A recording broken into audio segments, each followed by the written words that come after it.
Inter తర్వాత ఏ course చేయాలన్నా ఒకే ఒక care of address Uttaranchal university. నమస్తే, వెల్కమ్ టు మనం టీవీ. నా పేరు వలి. డిప్యూటీ సీఎంగా బాధ్యతలు స్వీకరించిన వెంటనే పవన్ కళ్యాణ్ గారు ప్రజలతో ఏ విధంగా మమేకమవుతున్నారు, ప్రజా సమస్యల పరిష్కారం దిశగా ఏ విధంగా కృషి చేస్తున్నారు, ఈ ఒక్క ఉదాహరణ మనకు కనిపిస్తోంది. ఆయన ప్రజా దర్బారు మంగళగిరిలో తన పార్టీ కార్యాలయంలో నిర్వహిస్తే ఒక తల్లి వచ్చి తన ఆవేదన వెళ్లబోసుకుంది. సో నా కుమార్తె కనిపించట్లేదు, నా కుమార్తె మిస్ అయింది, సో పోలీసులు కూడా సరిగా పట్టించుకోవట్లేదు అని చెప్పి ఆవేదన వ్యక్తం చేస్తే ఈ విజువల్ మనం చూస్తున్నాము. సో అప్పుడే స్పాట్లోనే ఒక పోలీస్ ఆఫీసర్కి ఫోన్ చేసి మీ పోలీస్ స్టేషన్ పరిధిలోకి వస్తుందంట, సో వీరి కుమార్తె కనిపించట్లేదు, మిస్సింగ్ కేసు నమోదైంది, దీన్ని తేల్చండి అని చెప్పి ఈ కేసు మీద చాలా సీరియస్గా దృష్టి పెట్టండి అని చెప్పి పోలీస్ అధికారులకు పవన్ కళ్యాణ్ గారు ఆదేశాలు ఇచ్చారు. వెంటనే పోలీసు యంత్రాంగం కదిలింది, ఆ అమ్మాయి ఆచూకీ లభ్యమైంది. ఆ రోజు ప్రజా దర్బార్లో ఏ విధంగా మాట్లాడారో ఒక్కసారి మీకు ఇక్కడ చూపించే ప్రయత్నం చేస్తా.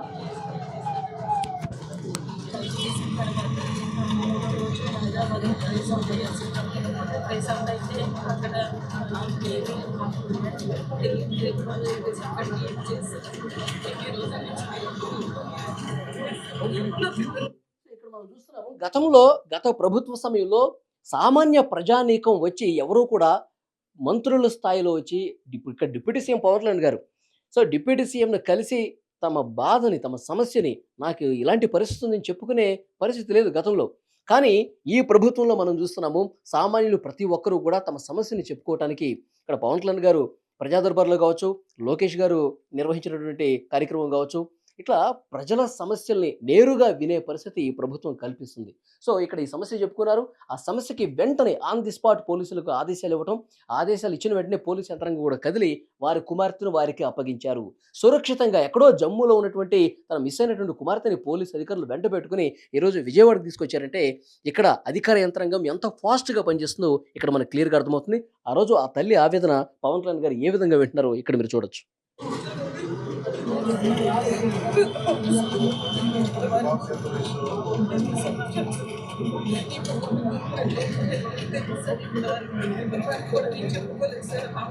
9 నెలలు అవుతుందండి ఆ పాప కనిపించడం మానేసి, 9 నెలలు అవుతుంది. పోలీసులు సరిగా పట్టించుకోవట్లేదు. సో ఎలాగైనా మా పాపని మా ఇంటికి రప్పించండి అని చెప్పి ఆమె కోరుతోంది.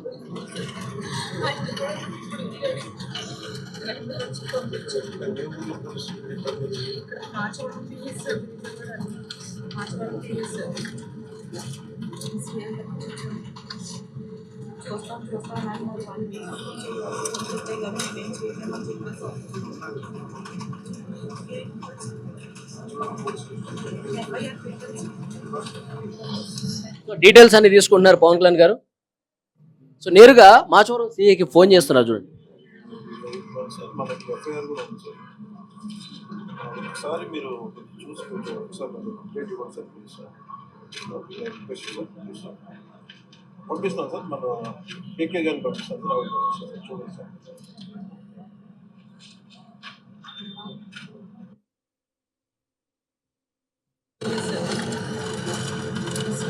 సో వారు సమస్య చెప్పుకున్న వెంటనే సో ఏ పోలీస్ స్టేషన్ పరిధిలో వస్తుందో కూడా కనుక్కున్నారు పవన్ కళ్యాణ్ గారు. కనుక్కొని నేరుగా ఆ స్టేషన్కి ఫోన్ చేసి వీళ్ళ అమ్మాయి తప్పిపోయింది, కనిపించట్లేదు, సో మిస్ అయిన కేసు నమోదైంది, సో ఎట్లయినా సరే దీని మీద కొంచెం సీరియస్గా దృష్టి పెట్టండి అని చెప్పి పవన్ కళ్యాణ్ గారు ఆన్ ది స్పాట్ ఆదేశించారు, మనం చూసాం. సో వెంటనే ఇప్పుడు పోలీస్ యంత్రాంగం కూడా చాలా సీరియస్గా దృష్టి పెట్టి ఆ అమ్మాయిని సురక్షితంగా వాళ్ళ ఇంటికి తీసుకొచ్చిన పరిస్థితి కనిపిస్తుంది. పవన్ కళ్యాణ్ గారు ఎవరితో మాట్లాడారు ఫోన్ చేసి, సో ఆ పోలీస్ ఆఫీసర్తోనే మాట్లాడి అసలు ఏ విధంగా ఈ కేసును ఛేదించారో తెలుసుకుందాం. ఈ మిస్సింగ్ కేసును ఛేదించినటువంటి police officer Machavaram CI Koona Ramu గారు ప్రస్తుతం మనకి ఫోన్లో అందుబాటులో ఉన్నారు, వారితో మాట్లాడదాం. సార్ నమస్కారం. సార్ నమస్తే అండి. Sir, deputy CM Pawan Kalyan గారి ఆదేశాల తర్వాత హుటాహుటిన మీ పోలీస్ యంత్రాంగం మొత్తం ఆ మిస్సింగ్ అయిన ఆమెని కనుగొనే ప్రయత్నం చాలా తీవ్రంగా చేశారు. ఎట్టకేలకు ఈ కేసును ఛేదించారు సార్. అమ్మాయిని సురక్షితంగా విజయవాడకు తీసుకొస్తున్నట్టుగా తెలుస్తుంది. అసలు ఎట్లా ఛేదించారు సార్, ఏం చేశారు? అంటే యాక్చువల్గా 28/10/2023న మనకి కేసు రిజిస్టర్ అవడం జరిగిందండి. సార్ రిజిస్టర్ అయిన తర్వాత మేము చాలా ఎఫర్ట్స్ పెట్టాము. ఉమ్, వాళ్ళిద్దరూ కూడా ఇక్కడి నుంచి కట్టుబట్టలతో వెళ్ళిపోయారు. ఓకే. వారిని హైదరాబాద్ వరకు వెళ్ళడం, అక్కడ ఒక 2 రోజుల పాటు అక్కడ ఉండడం మనం ట్రాక్ చేసాం. ఉమ్, తర్వాత అక్కడి నుంచి ఒక మనకి వీడియో లింక్, అంటే వాళ్ళు వెళ్ళిన ప్రదేశం, వాళ్ళు తిరిగినటువంటి ఏరియాలో ముందుకెళ్లి కొద్ది కెమెరాలు లేకపోవడం కారణంగా రెండు అదే టైంలో వాళ్ళు బస చేసినటువంటి లాడ్జ్ ఉమ్, ఏదైతే ఉందో అది వాళ్ళు ఖాళీ చేసేయడం కారణంగా మనం అక్కడి నుంచి గుర్తించలేకపోయాం. ఓకే. దురదృష్టవశాత్తు వాళ్ళ ఫోన్స్ అన్ని కూడా అక్కడే అమ్మేశారు వాళ్ళు. అందువల్ల ఇంకా వాళ్ళ దగ్గర అక్కడ కూడా అమ్మారు. కానీ అక్కడ ఏ విధమైన ఫోన్ కూడా తీసుకోలేదు. ఉహు, సో అందువల్ల మనకి అక్కడి నుంచి లింక్ మిస్ అయిపోయింది. ఓకే. ఇక ఆ తర్వాత ఆ టెక్నికల్ డేటాను బేస్ చేసుకుని ఆ తర్వాత ఇన్వెస్టిగేషన్ చాలా క్షుణ్ణంగానే మేము చేయడం జరిగింది. సార్ ఇక్కడ విజయవాడ నుంచి వెళ్ళటం వాళ్ళు హైదరాబాద్ వెళ్ళారా సార్? విజయవాడ నుంచి హైదరాబాద్ వెళ్ళారండి. సార్ తర్వాత? ఆ తర్వాత ఇంకా వేరే రకరకాల ప్లేస్‌లు అయి తిరిగారు. ఆ ఇన్వెస్టిగేషన్ అంతా కూడా నేను ఎందుకంటే ఇంకా పూర్తిగా ఇంకా విచారణ చేస్తున్నాం. అవన్నీ కూడా నేను రివీల్ చేయలేను ఇప్పుడు. సార్.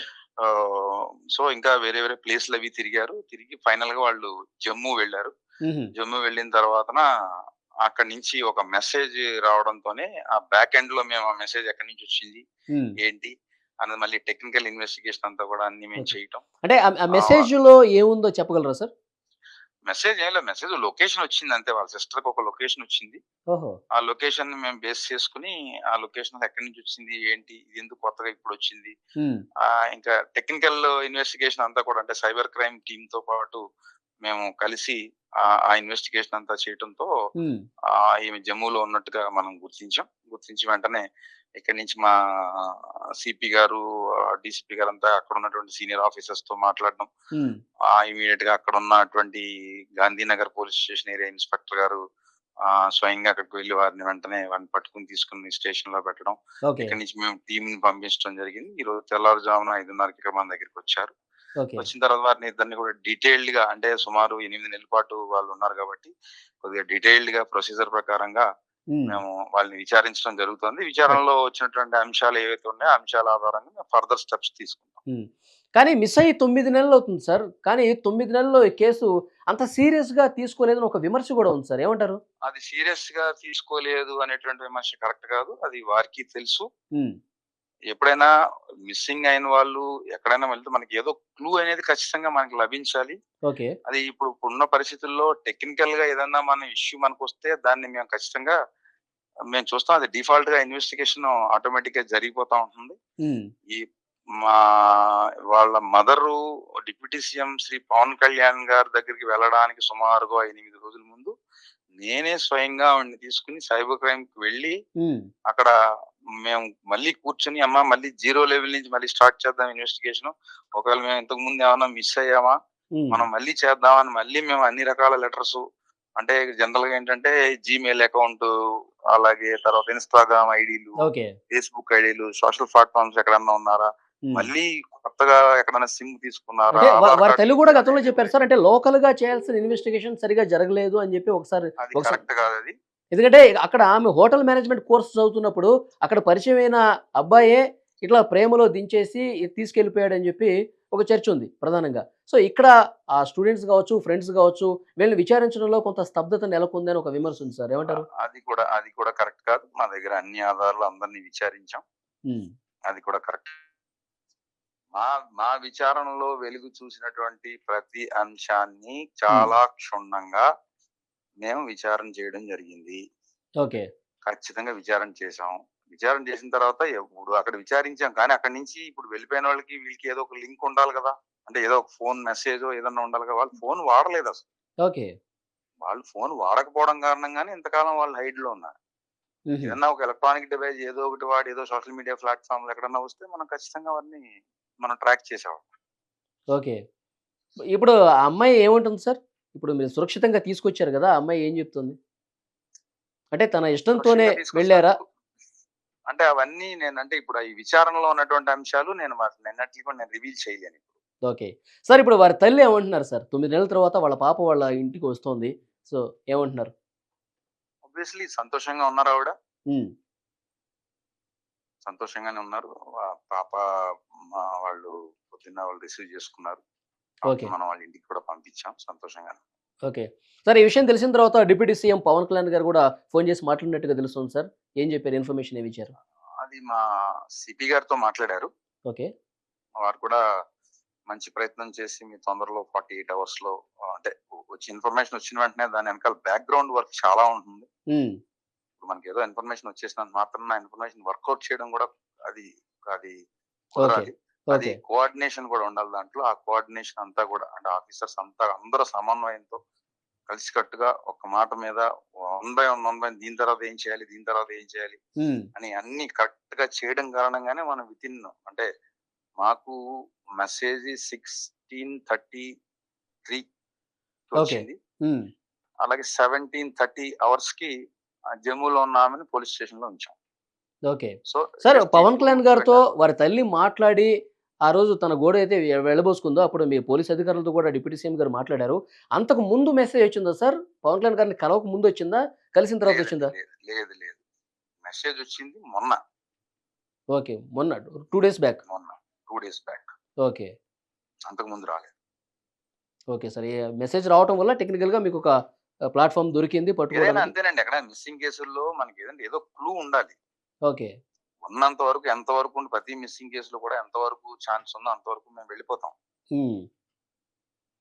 వెళ్ళిపోతాం. అక్కడి నుంచి క్లూ మనకి ఏదైనా మిస్ అవుతా ఉంటుంది హ్మ్. ఒక్కొక్కసారి. మళ్ళీ ఇప్పుడు జనరల్ గా ఏదైనా ఓకే. నేరం చేసిన వాళ్ళు ఏదో ఒక ఆధారం మనకు వదలాలి.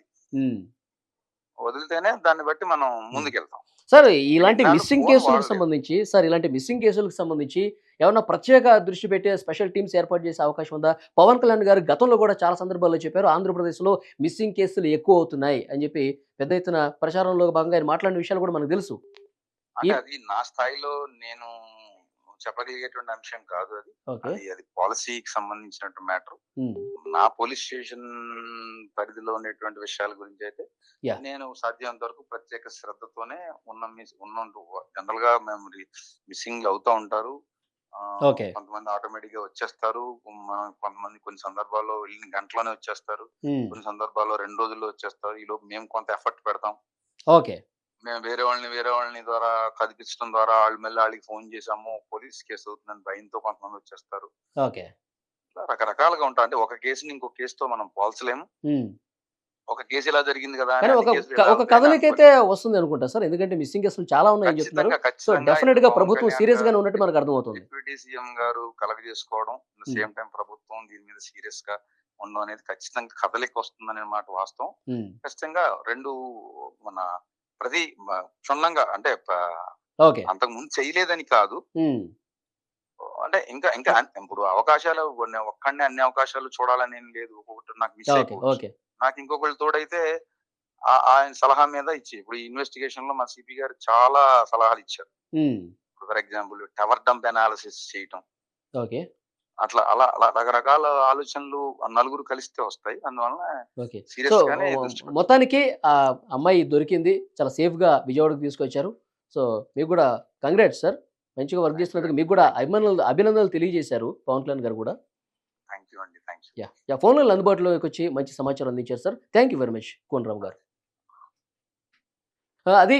సో, పవన్ కళ్యాణ్ గారు ప్రజా దర్బార్ నిర్వహించిన సమయంలో ఆ తల్లి ఆవేదన చూసి డైరెక్ట్‌గా ఏ పోలీస్ స్టేషన్ పరిధిలోకి ఈ కేసు వస్తుందో తెలుసుకొని అక్కడ ఉన్నటువంటి ఇన్స్‌పెక్టర్ రాముకి ఫోన్ చేసి ఇప్పుడు మనం వారితోనే మాట్లాడింది. ఆ రోజు ఏదైతే ఆదేశాలు ఇచ్చారో రోజుల వ్యవధిలోనే చాలా సీరియస్‌గా కేసుని తీసుకొని ఆ అమ్మాయిని ట్రేస్ ఔట్ చేసి ఎక్కడున్నారో కనుక్కొని వాళ్ళిద్దరిని కూడా సురక్షితంగా ఇప్పుడు విజయవాడకు తీసుకొస్తున్న పరిస్థితి కనిపిస్తుంది. సో, ఓవరాల్‌గా ఆంధ్రప్రదేశ్ వ్యాప్తంగా కూడా ఇలాంటి మిస్సింగ్ కేసులు చాలా ఉన్నాయి. సో, ప్రత్యేకమైనటువంటి టాస్క్ ఫోర్స్ ఏర్పాటు చేసి ఈ మిస్సింగ్ కేసులన్నీ కూడా ఒక కొలిక్కి తీసుకొచ్చే విధంగా ప్రయత్నం ఈ ప్రభుత్వం చాలా సీరియస్‌గా తీసుకోబోతున్నట్టుగా ఇదే ఒక ఉదాహరణగా మనకు కనిపిస్తోంది.